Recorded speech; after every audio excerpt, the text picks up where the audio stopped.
예, 오늘 다양한 세대가 모였습니다. 예, 청년 세대로 알고 계신 분들도 계시고 스스로가 마음만 청년인 분들도 계시고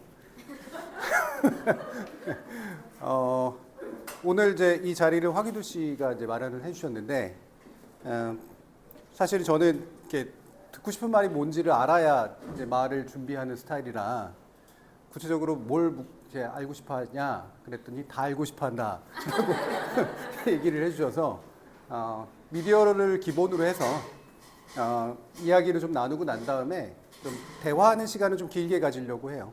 여러분들이 궁금한 거를 저한테 직접 질문을 해주시면 제가 아는 한도에서 이야기를 좀 드리는 식으로 가도록 하겠습니다.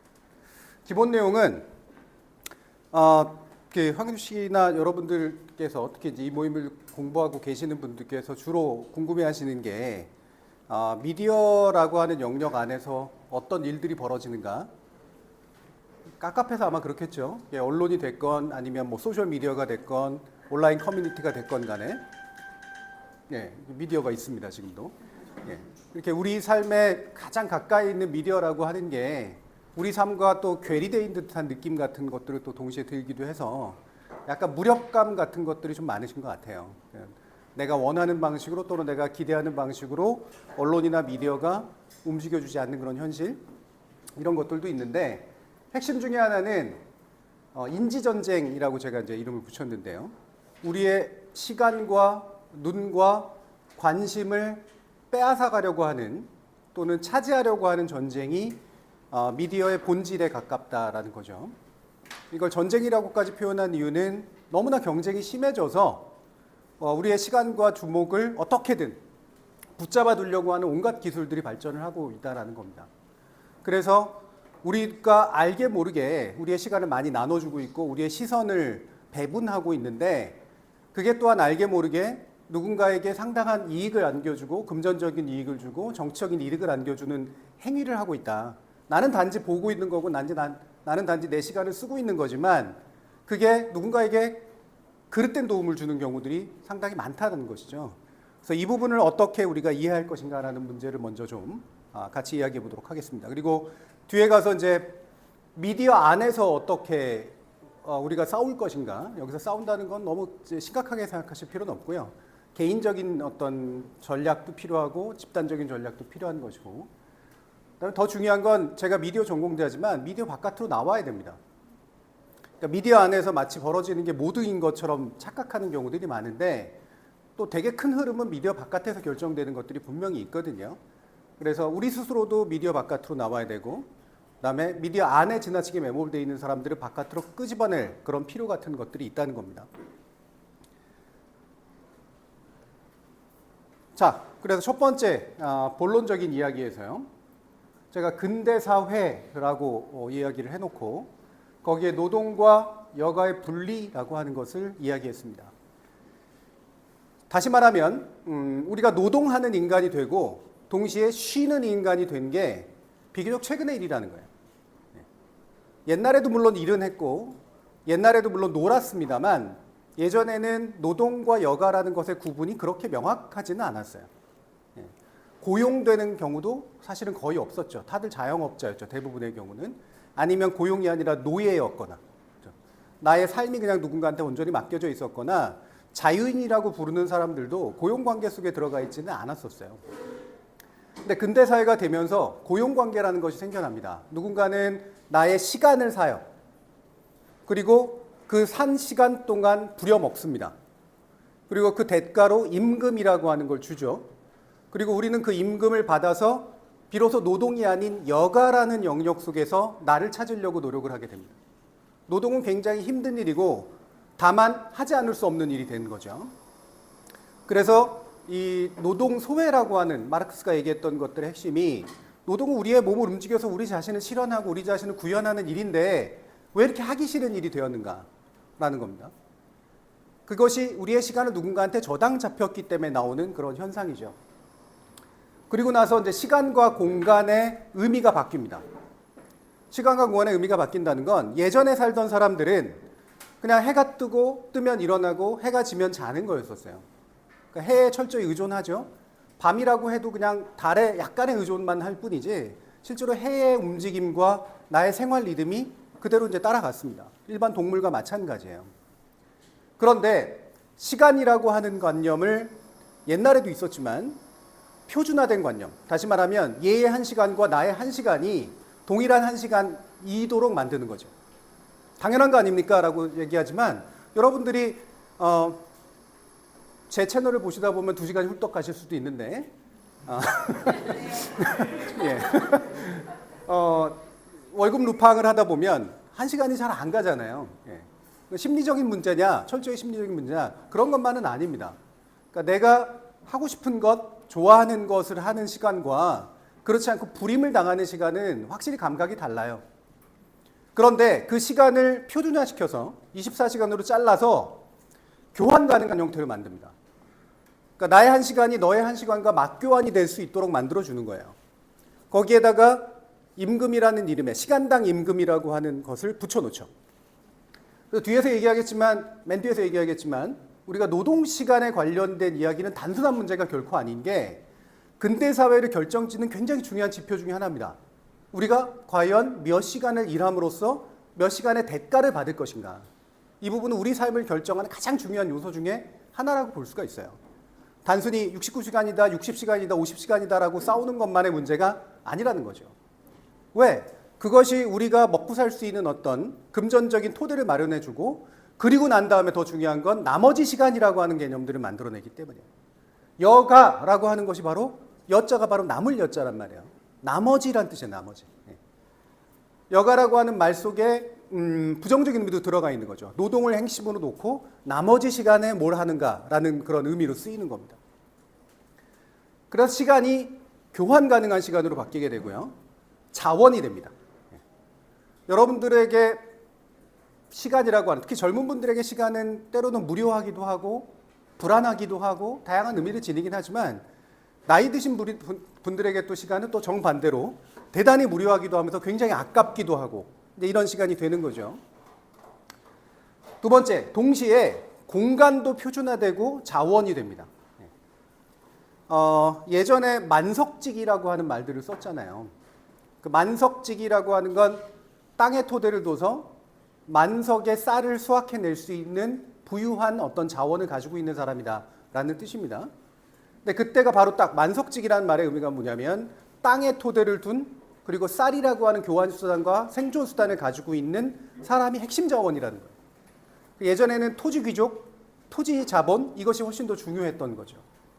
여러분들 아시는지 모르겠지만 지금 경주 최부자 얼마 전에 TVN에서도 유퀴즈에 나왔던데 옆에서 이제 조세호 씨가 묻잖아요. 그래서 좀 괜찮으십니까? 뭐 이제 이런 얘기. 부자냐 이거죠, 여전히. 먹고는 살만합니다라고 이제 얘기를 해요. 거기 최부자 씨 이제 최부자의 이제 종손이. 근데 먹고는 살만하다는 얘기는 그렇게까지 부자는 아니란 소리거든요. 지금 경주에 그 정도 땅을 가지고 있다고 해서 부자라고 불리기는 되게 어렵겠죠. 왜? 그 공간은 여타 공간에 비해서 값어치가 낮게 평가되기 때문입니다. 아마 종로 이 땅에 이 정도 땅대기를 가지고 있는 것만으로 쓸 수 있는 자원과 저쪽 안동 쪽에 가가지고 농토를 아무리 넓은 걸 가지고 있다고 해도 그 자원은 도시의 핵심지의 자원하고는 비교할 수 없는 차이가 나타나게 됩니다. 그러면 이게 바로 입지라고 부르는 건데 이 공간은 도대체 저쪽 공간과 무슨 차이가 있길래 더 높은 가치를 부여받는 것이냐라는 거예요. 솔직히 왜 그런 것 같으세요? 종로라서? 상징적인 자본? 뭐 그런 것도 있겠죠, 그렇죠? 사람이 몰려있다. 사람이 몰려있으면 어떤 가치가 만들어집니까? 응? 돈을 만들 수 있는 사람? 땅. 네, 돈을 만드는 땅. 사람이 많으면 왜 돈이 만들어지죠? 네? 뭐 여러 가지 얘기가 막 나오고 있는데요. 네. 사람이 많고 이동이 많을수록 돈이 만들어질 가능성이 높은 이유가 뭘까? 소비가 일어나죠, 그죠? 예. 사람들이 있어야 소비가 일어나잖아요. 사람들이 이동한다는 얘기는 그만큼 소비의 가능성이 높아진다는 얘기예요. 그래서 사람이 몰리고 이동하는 곳에 자본이 몰리고 그것이 땅의 가치를 훨씬 더 높여주고 한 번 땅의 가치가 올라가면 옆에 땅의 가치도 올라가고 더 많이 몰리고 더 많이 이동하고 그렇게 되는 거죠. 그래서 땅이 중요한 게 아니라 입지가 중요해지는 겁니다. 어디에 있는가가 상당히 중요해지는 거예요. 예전에 이제 부동산 문제 얘기 많이 나왔을 때 부동산 내가 잘 투자해가지고 돈 많이 번 거 가지고 왜 세금을 이렇게 떼가냐 이런 식의 얘기들을 부자들은 많이 하잖아요. 그 억울함을 인정할 수 있어요. 왜냐하면 잘못 투자해서 생길 수 있는 실패는 자기가 오롯이 가져가야 되는 거니까 예를 들면 신도시에서 내가 상가를 분양받았는데 상가가 우리 공실이야. 그럼 망하는 거죠. 그렇죠? 예, 잘못 투자한 거예요. 거기에 대해서 세금으로 메꿔주진 않는단 말이죠. 예, 투자의 실패는 자기가 가져가는 거니까. 그래서 투자의 성공으로 통해서 얻어지는 이득을 내가 가져간다 뭐가 문제냐. 맞아요. 자본주의 논리상으로는 맞거든요. 근데 그게 철저히 자본주의적 감각의 투자만으로 되는 것은 아니죠. 왜? 사람들이 이렇게 많이 모일 수 있고 지나다닐 수 있는 건 지하철이 깔려 있고 도로가 만들어져 있고 치안이 갖춰져 있기 때문이에요. 즉 인프라스트럭처라고 하는 것이 공공자본으로 투여가 되기 때문에 그래서 값어치가 올라가게 되는 거거든요. 그러니까 국회의원들 당락을 결정하는 게 바로 지하철 뚫리느냐 마느냐, GTX가 여기에 만들어지느냐 저기 만들어지느냐 아닙니까? 공공에 의한 투자가 기본적으로 땅의 가치를 결정하게 만들어주고 거기에 이제 기타의 자본주의적 투자가 이루어지게 되는 것이죠. 공간도 표준화되고요. 자원화가 일어납니다. 표준화된다는 건 똑같은 가치를 갖는다는 얘기가 아니라 단위를 만들어낸 다음에 그 단위의 값어치를 다르게 매겨준다는 거예요. 수치화가 일어나게 된다는 것이죠. 이 공간의 표준화의 가장 극단적인 형태가 바로 여러분들이 스마트폰으로 쓰고 있는 GPS 정보입니다. 지적 정보라고 부르는 거죠. GPS 정보가 그 도트, 점으로 찍히는 그 좌표점이 바로 표준화된 것의 가치를 가장 보여주는 그런 형태라고 할 수 있는 거죠. 자, 이런 과정에서 제가 여기다 책을 놨는데 이게 이제 철로와 근대성. 도대체 철로하고 근대성이 무슨 상관이 있길래 이런 책을 썼을까? 네.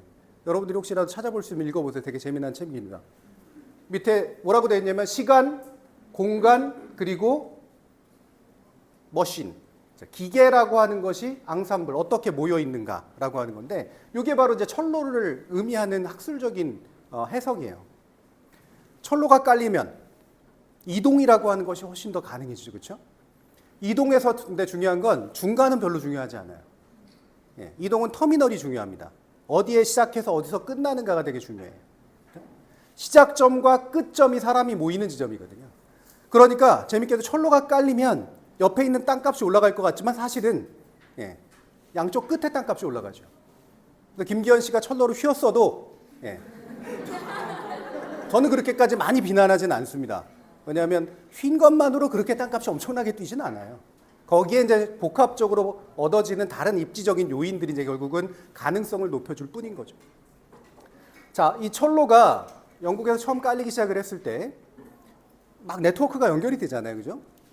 근데 어떤 일이 벌어지냐면 철로가 되게 복잡해지니까 시작에서 끝나는 시간표가 굉장히 중요해집니다. 그럼 중간중간에 스테이션들이 생겨나잖아요, 그죠? 여기에서 시작해서 어디서 들렀다 가잖아요.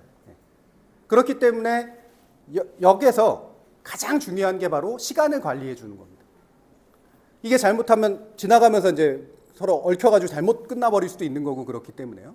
그리고 한번 여기가 연착이 일어나면 연달아서 문제가 생기겠죠. 그렇죠? 그리고 비록 작은 국토이기 때문에 시차가 있지는 않지만 미국처럼 큰 국토의 경우에는 시작점과 끝점에 시차가 4-5시간씩 벌어진단 말이에요. 그렇죠? 이걸 어떻게 표준화시켜서 서로 동일한 시점으로 맞춰줄 것인가가 상당히 중요한 포인트가 됩니다. 이게 이제 코오디네이션이라고 부르는 서로 맞춰가지고 간다 이런 뜻이에요. 좌표가 코오디너츠잖아요. 실제로 그것도 같이 맞춰간다라고 하는 뜻이 그 안에 들어가 있습니다. 그래서 근대가 시작되면서 철로가 깔리고 철로가 깔리면서 물자와 인구의 이동이 일어나고 동시에 시간이라고 하는 것들을 표준적으로 맞춰줘야 되는 일들이 생겨나는 거예요. 그래서 시계가 대중적으로 보급되기 시작한 게 바로 이 역과 철로의 탄생과 밀접한 연관성이 있습니다. 머신 앙상블이라고 부르는 게 뭐냐면 기계가 인간과 함께 섞여들면서 우리의 삶에 굉장히 중요한 요소로서 자리 잡은 거죠.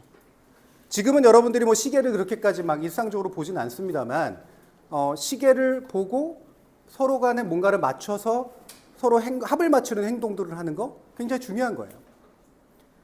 나는 어차피 그 자리에 나타났어. 근데 약속 시간에 안 맞췄어. 꽝인 거죠, 그죠? 그 자리에 나타난 게 중요한 게 아니라 그 시간에 그 공간에 나타나야지 서로 뭔가가 할 수 있게 되는 겁니다. 뒤에서 얘기하겠지만 미디어는 또 이걸 나중에 깨버립니다. 공간과 시간의 불일치를 이용할 수 있게 되는 상태가 만들어져요. 그러니까 한 번 줌을 한 사람은 줌을 벗어나기가 어렵게 되는, 그리고 한 번 재택근무를 한 사람은 직장으로 돌아가기 싫어지는 일들이 벌어지게 되는 거죠. 자, 이 과정에서 시간의 경제화와 정치화가 일어납니다. 시간을 가지고 싸움을 벌이는 거예요. 노동시간의 투쟁이 바로 이때부터 일어나는 거죠. 주 40시간 노동하자, 하루 8시간 노동하자라는 일들이 생겨나게 되고, 시간을 어떻게 관리하고 누가 더 많은 시간 자원을 쓰도록 만드는가 그렇지 않은가가 계급 투쟁에서 굉장히 중요한 요소로 떠오르게 됩니다. 여기에 이제 미디어가 끼어드는데요. 바로 노동시간까지는 아니지만, 물론 이제는 노동시간까지 스며들었습니다. 미디어라고 하는 여러분들의 카카오톡이라든가 여러 가지 메신저 기능이라든가 이런 거 완전히 노동까지도 침해해버리잖아요. 그런데 어쨌든 미디어는 여가시간하고 밀접한 관련을 갖거든요. 그래서 노동시간이 아닌 여가시간을 누가 어떻게 뺏어서 자원으로 만들 것인가가 엄청난 경쟁의 영역으로 이제 들어서게 됩니다. 사람들의 시간을 뺏어서 나한테서 쓰게 만들어서 거기서 이제 돈을 버는 일들이 벌어지게 되는 거죠.